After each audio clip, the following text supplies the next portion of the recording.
There we go.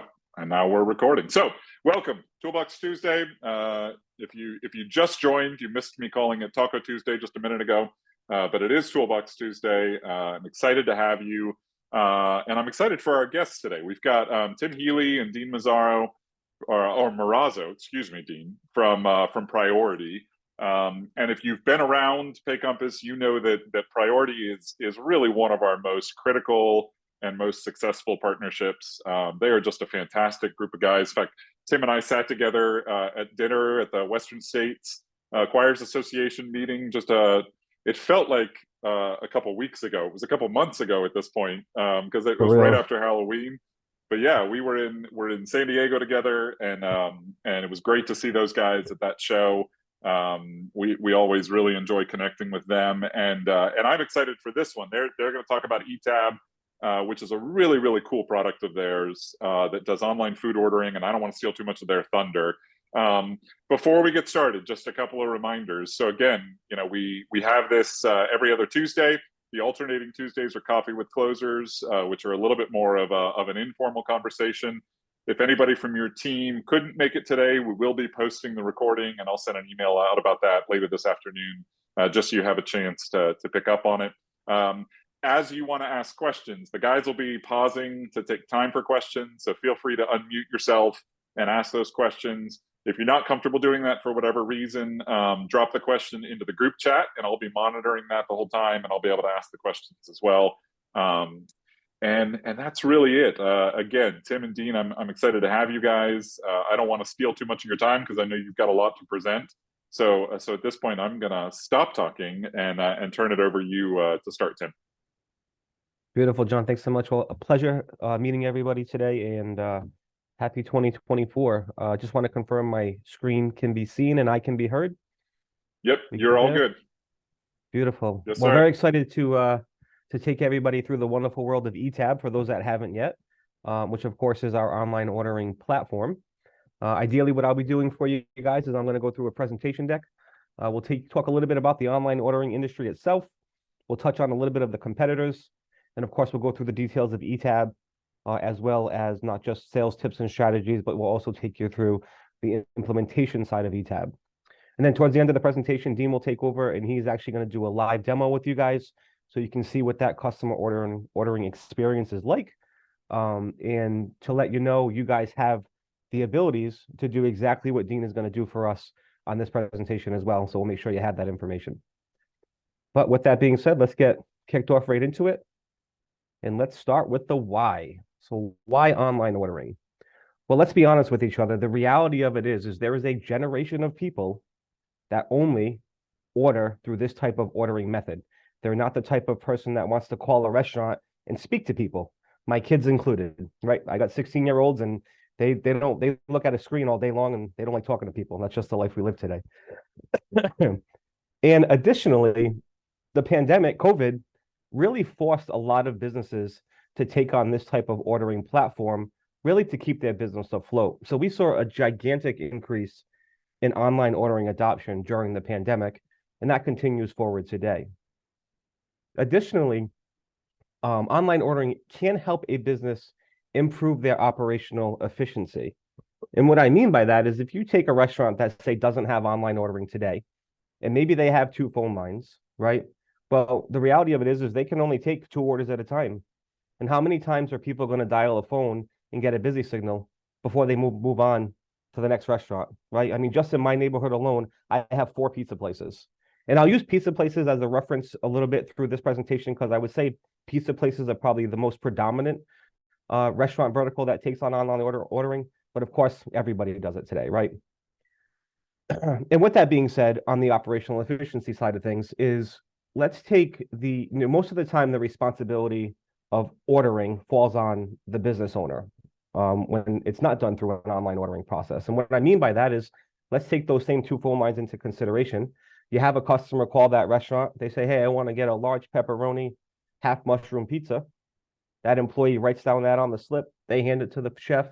The chef makes the pie. The customer comes in and picks it up, looks at it and says, no, I didn't want all pepperoni. I wanted half mushroom, half pepperoni. Well, at that point, what control does the owner have? They can't say, no, no, no, Mr. Customer, when you called me up, you said this, because they don't have any proof of it, right? So they have to take it on the chin and either remake that pizza, give them a discount, give them something for free next time they come in. Whereas with online ordering, when that consumer goes to an interactive website and they're selecting the items that they want to buy and they're putting them in a shopping cart and they're going to check out and they're reviewing that process and then they're entering their credit card information, at that point, when that customer comes in to pick up the order, the owner has the control of how they want to deal with that same situation. Now, they may still, end result, may still give away a free pizza or make it again, but at least they have the control over how they want to handle that customer experience. Of course, online ordering will also see an increase in average ticket. Why? Well, because as consumers, we're impulse buyers. And if I'm just calling my favorite pizza place and I know I love their pepperoni pizza and I don't have their menu in front of me, I'm probably just going to order that pepperoni pizza. Whereas if I'm on their website and I also see that they have appetizers and they have food and they have dessert, and man, do I love desserts, I'm probably going to order something else because impulsively I see that stuff in front of me. So on average, businesses will see about an 18% increase in orders online versus over the phone. And then lastly, it's going to help a business build their online presence and brand recognition. Now, when you guys are out soliciting or selling this product, you are going to have merchants ask you, well, how are you going to help market my business? Or how are you going to help me show up higher on a Google search? The reason they're asking you that question isn't from a point of education. It's because companies like Grubhub and Uber Eats tell these businesses that they market their business for them. Well, if you've ever seen a Grubhub or an Uber Eats commercial, they talk about themselves really well. They don't necessarily talk about a business, a specific business, right? It's the 2024 version of the Yellow Book. It's that directory model type setup. I actually have a friend of mine who builds websites, and I asked him that same question. And he says, tell your customer they can do two things. They can spend time or money. On the money side of it, they can reach out to a company like Google and they can say, hey, I want to show up higher on your search engine. And Google will say, sure, write me a fat check and we'll make sure that happens for you. Not the reality of small business owners today, right? Or they can spend the time to increase their digital footprint. And by having a product like eTab that's built on their branding and consumers are going to that site, they're spending time through the order and checkout process. By osmosis, what's going to happen is they're going to climb the ranks of Google in their area because that's how those algorithms work in those search engines. The more time people spend on your branding, the higher you show up in those search engines, right? So those are ways that you can help your merchants when it comes to building their brand recognition. Now, our team does provide some other stuff that I'll talk a little bit later on in this presentation to help them on that marketing side of things as well. So what is eTab? Well, eTab is Priority's proprietary online ordering platform. Most often, we will use it to facilitate carryout, curbside, delivery, and catering orders for restaurants. But what we found, especially during the pandemic, is you can fit eTab into some of your non-restaurant environments, which will give you a couple of ideas a little bit later in this presentation of what that looks like. Also, during the pandemic, eTab released a version called Contactless Dine-In. Now, I'm sure most of you have experienced this, maybe not as popular today as it was during the pandemic, but you walk into a restaurant, you scan a QR code, and that QR code pulls up the menu, and you can see what they're offering, right? Well, our dine-in version does something similar to that, where we provide the merchant with table tents. The merchant has the ability to write a table number on that table tent. Of course, there's a QR code that the customer can scan to see that menu. But not only can they see that menu, from the site, they have the ability to order, pay, and tip the waitress, all from that same experience. So really helping those businesses that are dealing with short staff, right? Allowing them, the consumer, to handle the ordering process and let the server handle the service process, bringing out the food, making sure they're happy, refilling their drinks, and so on. So the dine-in version is another great solution for those merchants that need that. And of course, eTab does leverage the business's existing web presence to help them with in branding, to help them generate orders and build that brand loyalty. So how does it work? Well, our eTab team is going to build a web-based version of that business's menu, exactly what they have in their POS system today, including all the necessary food modifiers and additions that they need. That will, of course, add additional cost if needed when creating those modifiers. We then link the eTab menu to the merchant's website and or social media platforms. that'll help them help those customers place those orders. Now, we highly suggest and recommend that the merchant purchases a smart printer. And the reason being is because that smart printer will print both the financial and the kitchen style receipts for that restaurant. Now, that's not the only way that the orders can be received, and they can actually receive it in all of the manners simultaneously if they so choose to. So if they don't want to purchase the printer, they can get it by text, they can get it by email, or on any internet-enabled device. They can log into our order management backend, and they can see all of those incoming orders. Now, I say any internet-enabled device because it doesn't have to be a tablet. It can be a computer, it can be a cell phone or a laptop, right? Where they can log in. Anything that they can get on the internet with, they can log in and see those incoming orders. Now, at eTab, we don't provide, we do provide the printers, but we don't provide tablets, right? If your organization wants to get into the sale of selling tablets, that is totally on you guys to do that. I will say it's a very easy conversation with the merchant to send them to Amazon and to buy their own tablet, because you can probably get it cheaper than what we can sell it for to make any revenue, right? We are salespeople. We do want to make money when we sell something, and Amazon can probably sell a little bit cheaper. Additionally, if you do give them that process, right, when that tablet breaks, not if, because at some point that tablet's not going to work anymore, they're probably just going to take it upon themselves and go back on Amazon and buy another one. Whereas if you sold it to them, now they're going to be reaching out to you to purchase another one, and then you're adding that additional step into the process, right? So again, it's totally up to you guys on how you want to manage that side of it, but those are my recommendations there. So what you're looking at here is the landing page of Elm Street Cafe, which is our demo site, right? Oh, you know what? One thing I didn't mention, let me go back for a second here. The reason why we recommend the printer side of it is because it is a smart printer.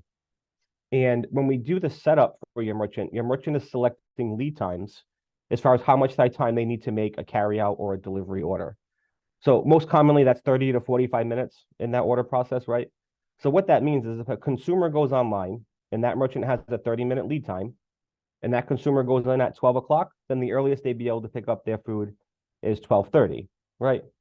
Well, eTab does allow for future ordering as well. So let's say I know I want to go pick up my dinner on my way home from work. So I go in the afternoon and I say I want to pick up my food for 5 o'clock. With most competitors, when that order is placed, the merchant receives that order and they have to internally manage when they need to make that food for that consumer to pick up. Well, by utilizing the smart printer doesn't print the order until the lead time hits. So if I go in at noon and I want to pick up at 5 and that merchant's lead time is 30 minutes, that order isn't going to print on the printer until 4:30. So it gives them the time to manage their incoming orders and make them when they actually need to be made. Additionally, eTab also made an enhancement during the pandemic where we added what's called an order limiter, which allows the merchant to select how many orders they feel comfortable in that lead time in 10-minute segments. So let's say you have a client that says, I need a 30-minute lead time and I feel comfortable making 3 orders in that time slot, right? They have 10 customers all go online that want to pick up for 12:30. The first 3 that check out for 12:30 will be granted that time slot. The next 3, 12:40, the next 3, 12:50. So giving your merchant the time to make that food and continue to service their customers, right? So it is intuitive in that way. And those are the reasons why we recommend utilization of the printer. All right, so going back to this page here. So again, this is the landing page of Elm Street Cafe, which is our demo site. And this is what Dean is going to actually demo with you guys live towards the end of the presentation today. But eTab can work with multi-locations, right? So we do have a location selector. If they have more than one, customer would click on that. It would bring them into the available locations. They would select that location, and then it would bring them in to the menu itself. Now, most of the time, the menus that we create are text-based menuing, right? So just words, but we do have the ability to add images to the food items as well. If your merchant wants images next to their food items, it needs to be images that they provide to us. We won't use, Google stock photography of somebody's pancakes and put it on your merchant's website for obvious reasons, right? Now, on the top of the screen, if you look in the background, that picture of the spoon and the scallions and the tomato, that is customizable. And if your merchant says, hey, can you give me a picture that looks like this? We're happy to put a stock image, in that background for them if they don't want to provide us one. Additionally, that brown box is customizable based on the color schemes or the logoing of that merchant. And of course, their logo, location, and other location information will be in that box as well. Now, when they do get into it, of course, they'll have the order type that they can select. So as I said earlier, we do offer carryout.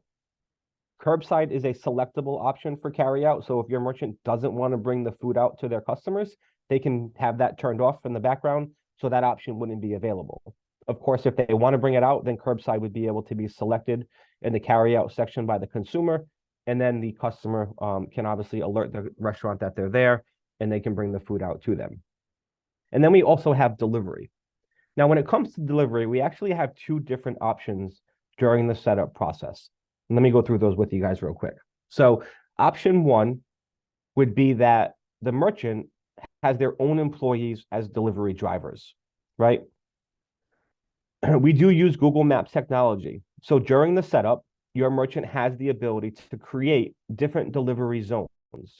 Each delivery zone can have its own order minimum if they wanted to, and a separate delivery fee. So the further that they're driving out, they can increase those delivery fees to generate that income, right? And it doesn't work with circle radiuses. As I said, we do use Google Maps technology. So I could deliver to your house with no minimum and no fee, and I can charge your neighbor $5 a delivery fee if I want to. You can get that specific in that delivery zoning setup.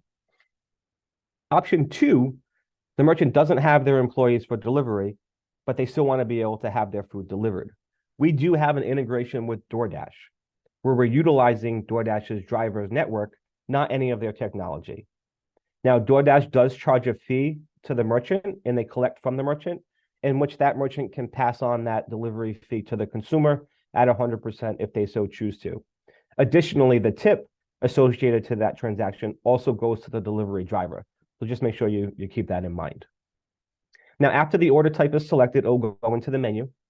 The menu that's set up is a scrolling category menu style. So if they select that category, it'll bring them to the menu items that are there. Or of course, they can scroll up and down on the page to find the items that are available. We do not have a search functionality in eTab, and that will make sense more when I explain kind of the non-restaurant environment situations there. Now, as items are being added to the shopping cart, the items will show up on the right-hand side there, where you see, oh, your bag is empty, right? And as they add in items, of course, that'll add up and let them know what's in that cart. So who is it for? Of course, predominantly, as I said earlier, we're going to think of restaurants, right? Whether it be quick service restaurants, takeout restaurants, catering, coffee, juice, smoothie, ice cream, bakeries, to give you a few ideas there. But as I said earlier, we have been able to manipulate this into some of your non-restaurant environments. So setting it up for a grocery store with a limited menu, right? Even a convenience store. We actually had some liquor stores take advantage of curbside pickup. Now, obviously, when it comes to a liquor store or grocery stores, right, I can't put 20,000 menu items on an eTab setup because, again, it's a scrolling navigation with no search functionality. But most liquor stores today have 80% of their income come from 15% of their inventory, right? They always sell on the same things. So the most commonly stocked items would be our recommendation, putting a few of those items in those categories that they always have in stock, so they can offer some type of a curbside pickup type model. We're also able to do it in hotels. So instead of in that dine-in scenario, instead of being a table number, it can be a room number. Or how about for colleges, right? In dorms, if that college has an eatery, right? Setting up that eatery with online ordering where they can select the eatery that's available and have it delivered right to their dorm, if that's a functionality of that institution. So think outside the box, right? If you guys got some ideas that you think eTab may work, please reach out to our team, and we'd be happy to see if we can make it a reality for you. We've also seen an uptick in food trucks using this type of platform. So definitely more than just restaurants. So the competition, we'll spend a few minutes to talk about that. A lot of these logos are probably familiar to everybody, right? Grubhub, Slices and Pizza, Menufy, Caviar, and Chow Now are typically in like your Asian, Thai, Chinese type environments, right? But what logos don't you see? Well, you don't see Card Connect, you don't see Heartland, you don't see North American Bank Card. Well, it's because we're not competing with merchant service providers. We're competing with online ordering vendors. And that's actually really good for us because they're expensive and greedy. So for their greed, we're able to, set up an account that creates some really good revenue. through this type of platform, right? And I'll explain that in more detail in a few minutes here. So the pricing logic, right? If you're looking at the left-hand side, you're seeing some of the competitors' models. So Grubhub is who is probably the most popular. They charge anywhere between 12 and 30% on cash and credit orders. That 12% is usually in the cash environment, right? It's usually about 15 to 18% for credit. But if you guys have the Grubhub app and you download it and you look at the businesses in your area, the ones that show up at the top of the list, those are the ones that are paying close to 30% because that's how Grubhub markets their business for them. So take advantage of that, right? Now with Chow Now, they're a little bit different. They charge $149 a month and anywhere from 2.8 and 30 to 3.5 and 15 on credit. Slice, again, they have a different pricing model. They charge $1.95 per order, whether it's cash or credit. And then on credit, they charge an additional $3.05 and 30. Now with eTab, you guys have the ability to set it up, honestly, however the heck you want to. But I do have a couple of pricing suggestions, again, because we are salespeople and we do want to make money, right? So number one, you would charge 9% flat on all credit card transactions. eTab does not charge a fee for cash transactions. Additionally, cash is optional during the setup. We've seen a number of merchants during the setup process say, no, I don't even want to turn cash on. I want the order to be paid for before it's even submitted. That is definitely an option with them. And also keeping in mind that eTab, as I said, is customizable. Nothing is set in stone. So they can set it up one way today, and then down the road, they can decide they want to do it differently, and they'll also always have those options available to them. Additionally, eTab is a convenience fee model product. Our recommendation is that the merchant charges a $1.99 convenience fee, to which they collect 100% to help them offset the cost in the online ordering platform. Convenience fee does not have a cap. So convenience fee can be set at any dollar amount that the merchant wants to and can be adjusted up or down, as they go forward if they so choose to. Option number two is for those merchants that can't get their head around paying 9% for something, offering them a lower percentage, somewhere between 2.5% and 4% with a small transaction fee, also charging the customer the $1.99 convenience fee, to which you guys would add a $1.99 convenience fee or a $1.99 transaction fee in that next merchant, and you would collect that revenue versus the merchant. It is a little bit muddier, but again, sometimes people can't get percentages around their head and they see a high number and they freak out. So it does allow you during the sales process to adjust appropriately based on these two pricing suggestions. And again, you guys can do whatever you want. Speak to your supervisors on how you guys want to do it internally, because there is no criteria, if you will. Now, I'm going to show you the next slide, and it's going to be in reference to example one at that 9% flat rate that we would prefer that you do. So let's say you have a merchant that does $2,500 in online ordering volume in 110 orders. That's about a $23-ish average ticket, right? Pretty common to pizza places. Maybe before all the pricing increases, but anyway. If they were with Grubhub, they would be paying about $447 for that $2,500 in revenue. Chow Now around $229 and Slice around $286. But with eTab, they would actually earn $5.70 to bring in that $2,500 in volume. Now, before I explain that to you why, what if we doubled those numbers? And what if the merchant was doing $5,000 in sales online on 220 orders? Well, with the competitors, as you can see, their fees increase quite a bit. But with eTab, they were actually able to earn even more revenue. Well, Tim, how does somebody earn revenue like that if they're paying 9% on a credit card transaction? Let's break down the numbers. So taking that same restaurant doing $5,000 on 220 orders that has cash turned on. Statistically, if they have cash turned on, about 2/3 of their orders would fall into credit and about 1/3 of their orders would fall into cash. So let's take those fees. There's a monthly fee for the online ordering of $49 being charged to this customer. There's monthly fees for the processing account being charged $13.45 to that customer. And at 9%, they're paying $301.50. And of course, on that $650, they're not paying anything. So their total fees that month would be $363.95. But as we said earlier, it's a convenience fee model. So they've earned a $1.99 convenience fee on those 220 orders. So adding up their convenience fee revenue, that would equal $437 in additional revenue that they're not getting on those phone orders or people walking in. So if we take their convenience fee revenue and we divide it by their fees, that restaurant earned $73.85 to send their consumers to their website to order from them. Now, as I said earlier, there's a number of merchants today that don't want to deal with cash. They don't want to have walkouts. They don't want to get screwed, right? For lack of better terminology there. So if that $1,600, $1,650 was in credit, obviously their fees would increase. Instead of earning $73, it would cost them about $74. But $74 to bring in $5,000 of revenue is under 1.5%. So cheaper than taking a credit card. Now, sales tips and strategies for you real quick. You are going to get objections from merchants, especially the ones that don't have experience in online ordering, that their customers aren't going to pay a convenience fee, that they can't charge their customer a fee because they're never going to order from them. Now, we can't call people stupid as much as we'd like to, but we can relate to them, right? Obviously, the first question would be, say, hey, have you ever ordered online from anything before? I would assume that answer is yes, but it could be no. Well, I have. Have you guys ever ordered tickets from Ticketmaster online to go to a concert or a venue? They get about $15 to $20 per ticket as a convenience fee because it's convenient. Me in my area, if I go online to renew my car registration or to renew my license, my municipality charges me a fee to do that online. Well, by golly, I would rather pay that fee than have to sit at the DMV all day to renew my car registration, right?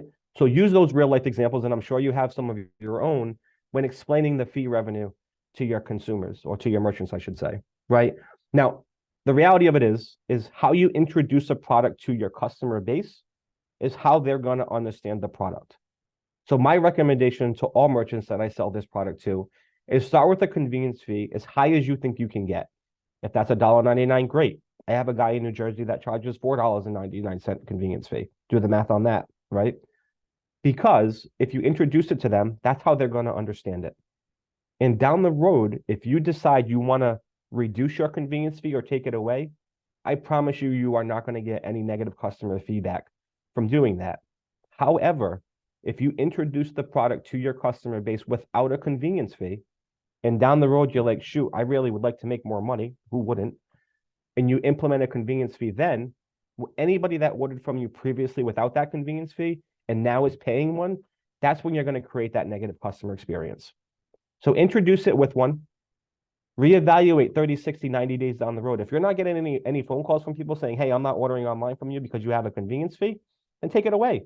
But if you're not getting those phone calls, then make the money, right? So that's my sales tips for you there. Of course, if you have any questions, feel free to let me know.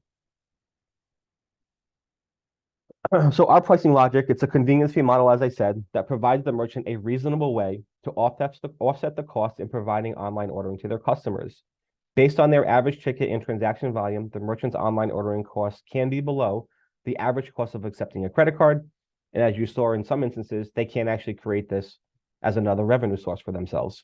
This does create an incentive for the merchant to push customers to eTab in lieu of some of those other online ordering vendors. Now, with merchant services, we are trying to displace a competitor. But with online ordering, I don't care if they keep Grubhub. I don't care if they keep Uber Eats. Use those platforms as a customer acquisition tool, but set up your own customly branded platform so you can transition some of those customers in your neighborhood to this and off of those third-party platforms that you're paying entirely too much money for. One thing with the dine-in version is it does act as a separate merchant ID than the online, because in dine-in, you cannot charge a convenience fee, right? It's not convenient for the customer sitting at your booth to order through an electronic process. It's convenient for you as the business owner to give them that method, right? So you cannot do a convenience fee in the dine-in model setup. So take that for what it's worth. So I'm going to take some time to go through the white glove onboarding process, but before I do, I'd love to open it up to any questions to see if anybody has anything.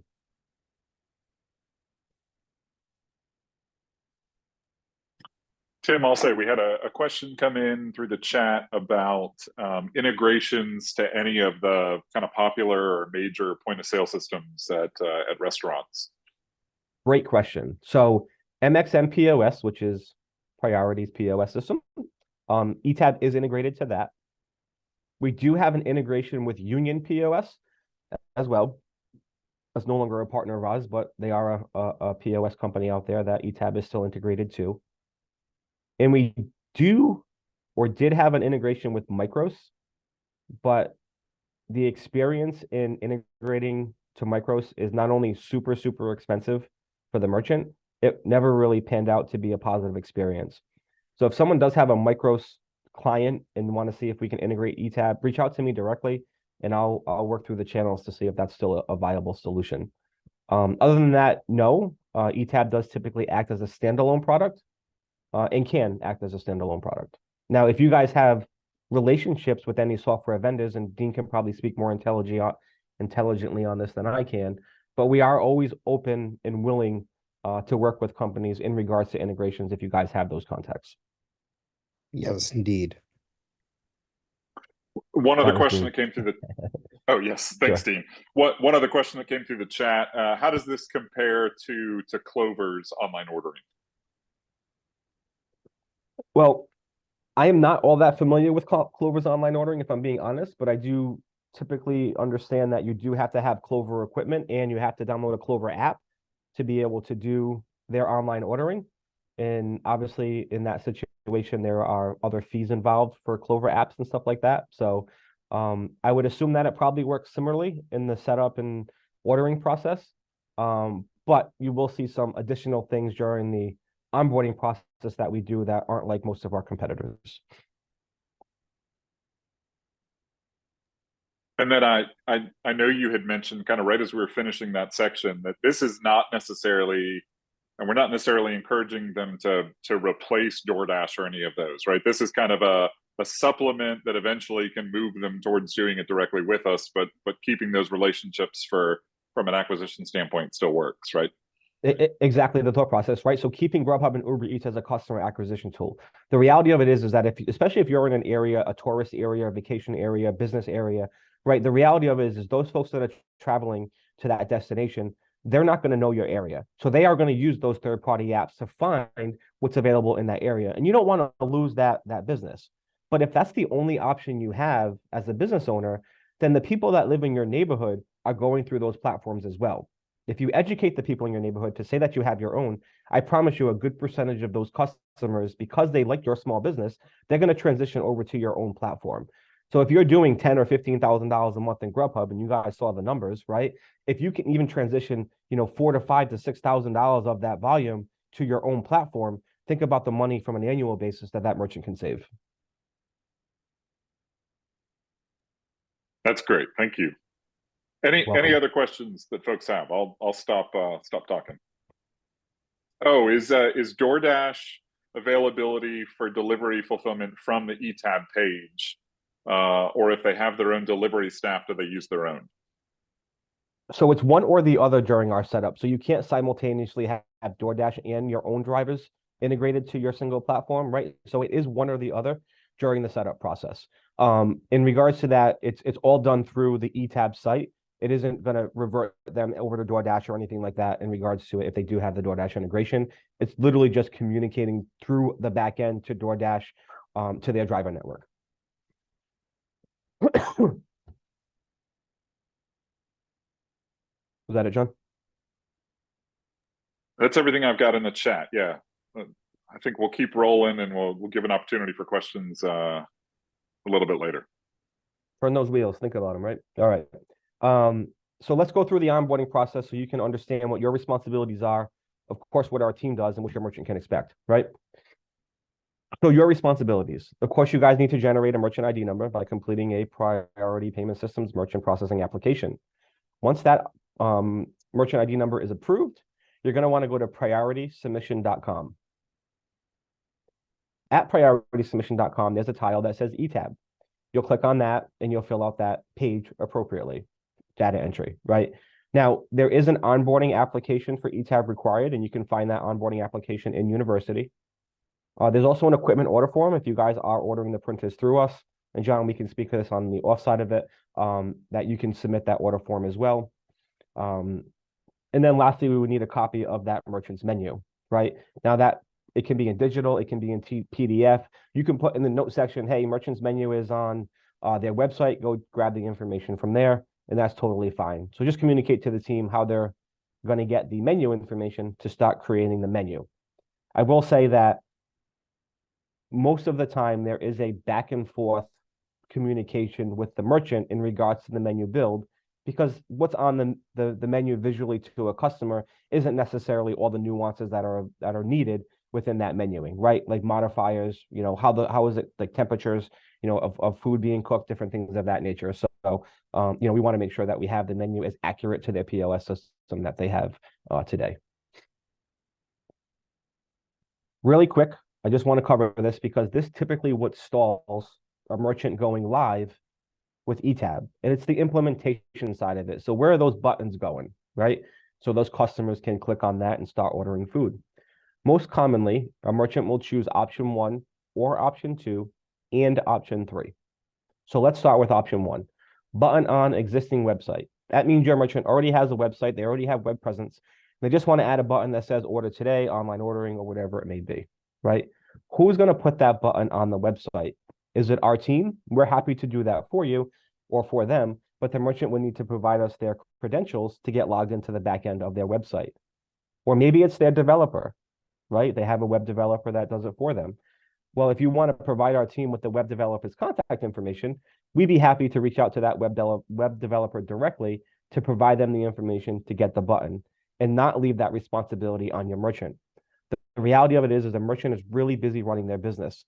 This is going to be the last thing that they want to deal with. So let's take a lot of that onus off of them and let's do it for them. And all you guys need to do is obtain that information. Now, will that merchant have the developer's information readily accessible, that application? Maybe not, but make sure you make a note or put in the back of your head that you need to follow up with them to get that information. And then of course you can email our team if you weren't able to get it at application. Option 2 says eTab as a website. Of course, eTab can be a website. It's not going to be your traditional website where it has a landing page and a contact us and a home and all that fun stuff. It'll literally just be the menu, but some merchants don't care, and that's what they want. We are happy to have eTab be their website. However, my recommendation to you is you help the merchant go purchase their own domain name, especially if they're going to create marketing material. And the reason being is because the domain name that's created for eTab will have the word eTab built into it. So for example, let's say you sign ABC Pizza Company. Well, the domain name that's created for eTab is abc-pizza-company.com.e-tab.com. Does anybody want to give that website name out to their customers? I sure as heck don't, right? So go find a like domain name that's available, purchase it, and then we can do what's called domain forwarding. We'll forward that domain name of eTab to that website domain name that you purchased. And when they go to that site, it'll of course be the eTab site. And then any marketing material that they created, should they not want to use eTab down the road, then of course, they would be able to still have all that marketing material because they own that domain name. And then lastly is social media. We're happy to put it on Facebook, Twitter, Yelp, Instagram, Google My Business, or whatever they have access to. But again, same criteria there. We do need the credentials to be able to log into those platforms to be able to add those buttons for them. I promise you my team doesn't save their Facebook credentials. We don't care what they do with Facebook. We just want to help them get the buttons on as many places as possible so they can start generating the orders and we can all make money. Cool? Cool. But what is our responsibility? Well, our team's going to build that menu on eTab. We do create a custom marketing piece for them for free. We're going to configure and deploy the printers adaptable. Of course, we're going to contact the merchant to coordinate install and menu review. They are provided with ongoing support and service. And our target is to set somebody live within 4 to 7 business days. But information is key. If we have all the information to do it, we will make it happen. Again, what stalls it is the communications back to the merchant. So when you are filling out that onboarding application, make sure the contact information they're giving you, the email that I'm providing you, are phone numbers that they answer, or email that they respond to. I don't want to generic email that goes into spam and we never look at it, right? But it doesn't have to necessarily be the owner. It can be within the organization.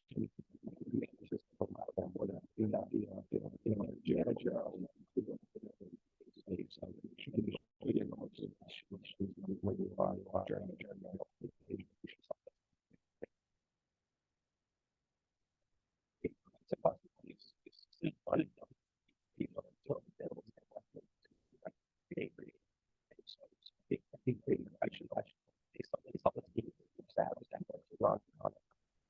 Tim, I'm gonna stop you just for a second. We're having audio issues with your microphone, and I just want to make sure that it's not just me. Me as well. You may, yeah, maybe try and mute yourself and unmute yourself, or worst case scenario, we'll have you dial in if for some reason it's acting up. Can you hear me now? That's a little better, but I'm still it's garbled for some reason. All right, so let's do the. I'd rather be on a phone than a computer. All right, let me see. Stop sharing for a second. Disconnect on the computer. That looks so much different than it did before. Hold on one second. Switch to phone audio.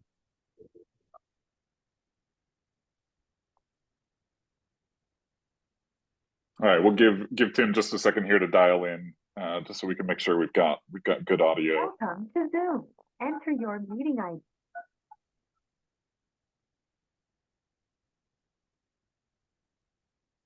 Enter your participant ID followed by tab.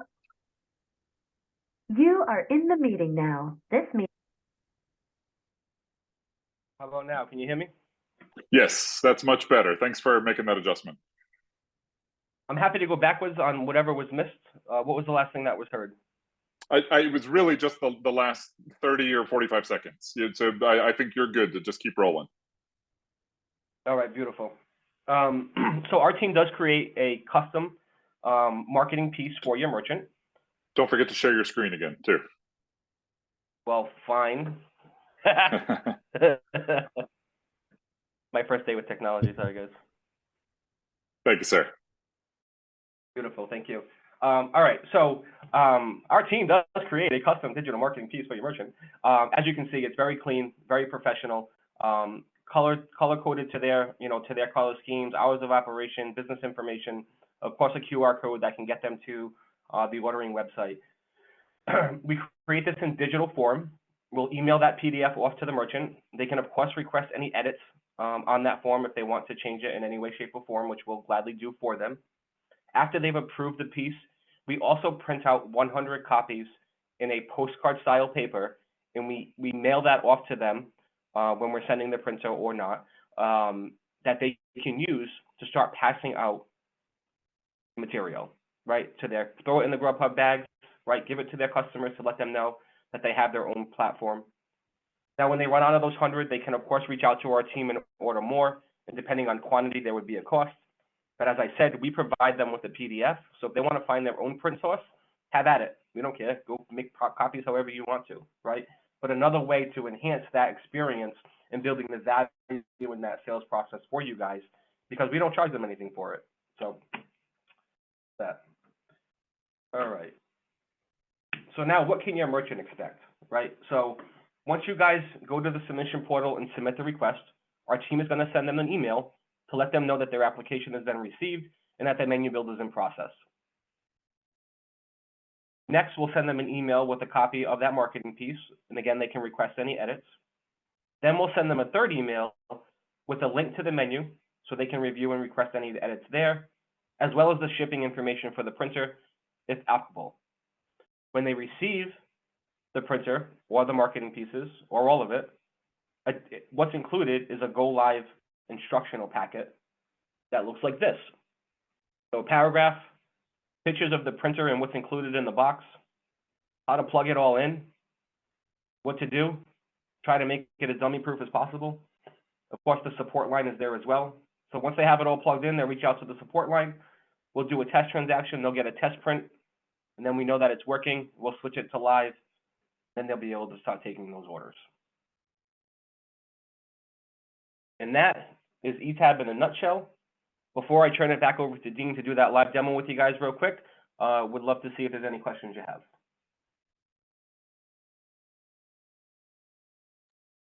One question that did come through the chat, is there the ability to do a self-order kiosk for the, either version of it, or does it require it to be integrated to the point of sale? So typically eTab does act as a standalone product, so there isn't any required integrations to be able to set up the online ordering platform. Now, if your merchant wants to have the website pulled up and stick a tablet somewhere, next to the cash registers or something like that, they could make it an interactive ordering process that way as well, if they so choose to. We don't have hardware equipment that we sell with eTab, like kiosks or POS systems or anything like that. The only equipment that we have is the printer itself.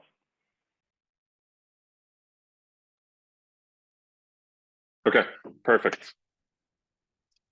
I think that's everything.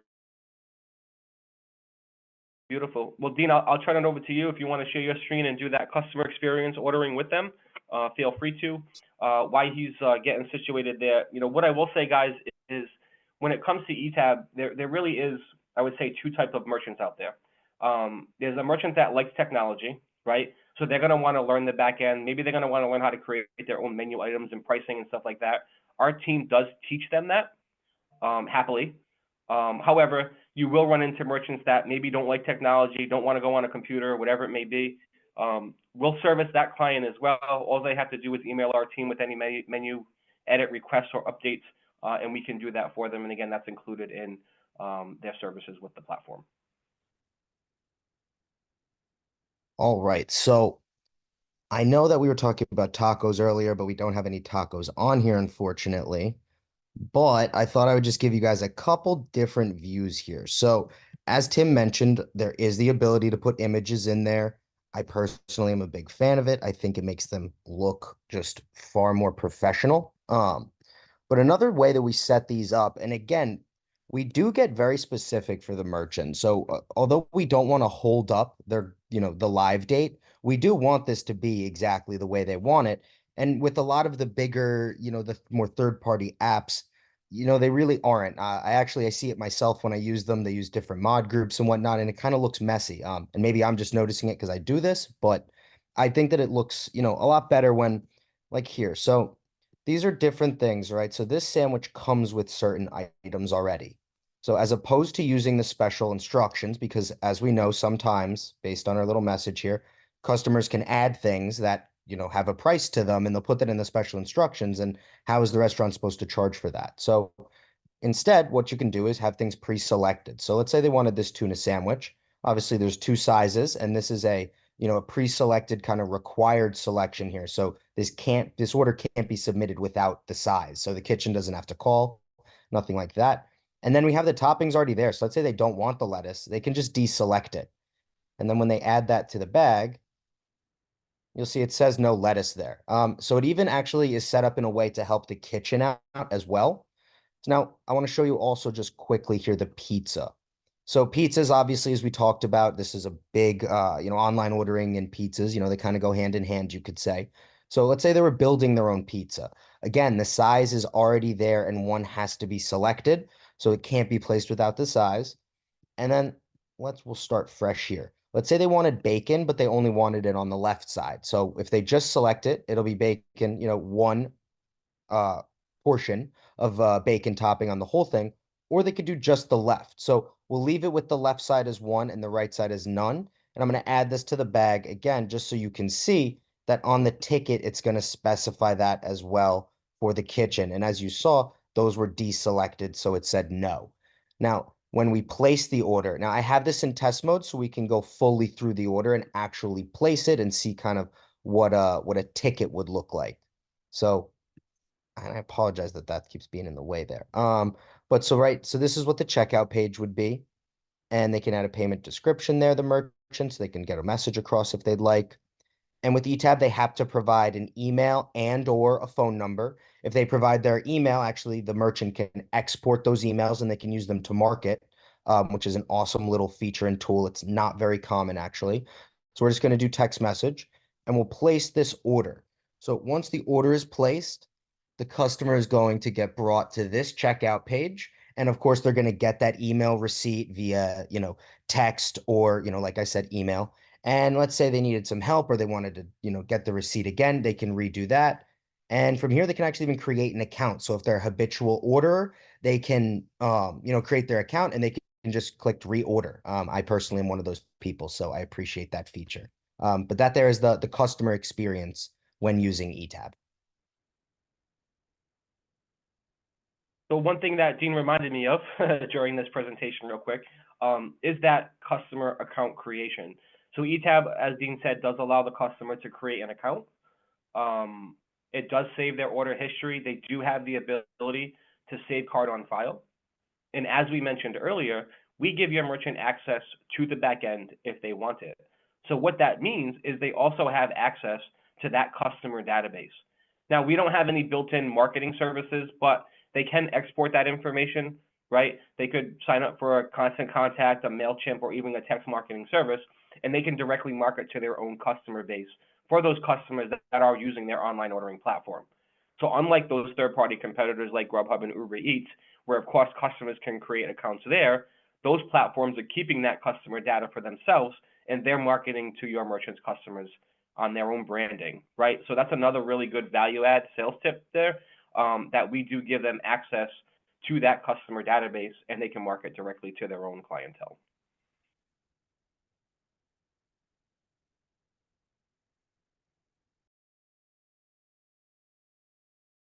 John, I think that's everything. If there's any questions. Yeah, thank you guys. Let's open it up just for any remaining questions. I know we had a question come in just a second ago, but I think you just answered it, Tim. As a reminder, feel free to either unmute yourself or drop a question into the chat before we call this an end. Go ahead, Jim. Hey, Tim. So you did answer part of my question there. I know you said that they would have access to download the email addresses. Will they also have access to download or export the phone numbers? Yes, absolutely. If the customer entered that information. So I don't believe, and Dean can answer more intelligently on this, but I don't believe it's required that they enter both text and phone. I'm sorry, both phone and email. But one of them is required, and whatever is entered, they do have that access. Yep, it's just one or the other, but they have either. Okay, sounds good. Hey, I like your hammer hat. I'm a bowler. Ah, there we go. All right. Give it just one more second. I think we're good. I think that's all the questions. Again, we've got one. Can you repeat the best way for these restaurants to monitor the eTab orders? Obviously, they'll get the printout, but is there something else, a tablet or something they can use on the back end? Yeah, most definitely. So any internet-enabled device, they have the ability to log into the back end. The back end is called Ramp, right? That's our order management dashboard, if you will. We didn't mention this in the call, but we do have an add-on. It's called Heartbeat. Heartbeat almost acts like a KDS display screen. You guys in your demoing in university, you actually have access to the back end as well. So if you want to play around with it to kind of see what that stuff looks like, you can. But yes, they can log into any internet-enabled device, log into our platform, and they'll be able to see all of their incoming orders as well as previous orders that were submitted. Perfect. And I know we've got a couple of brand new agents with us. For those of you that haven't been through kickoff call with Chris and his team yet, they'll walk you through Priority University and how to access that and see the materials on there. It's a great training resource. All right, we're going to call it. We're right around at the top of the hour. Tim and Dean, thank you so much. This was super helpful. Obviously, we had a great turnout and a bunch of great questions. As always, team, feel free to reach out to any of our sales support folks if you've got specific questions about solutioning or to the Priority team. I hope that everyone has a fantastic 2024. We'll see you next week. Coffee for Closers. Thanks, everybody. Thanks everyone. Guys. Appreciate your time. Have a great day. Bye.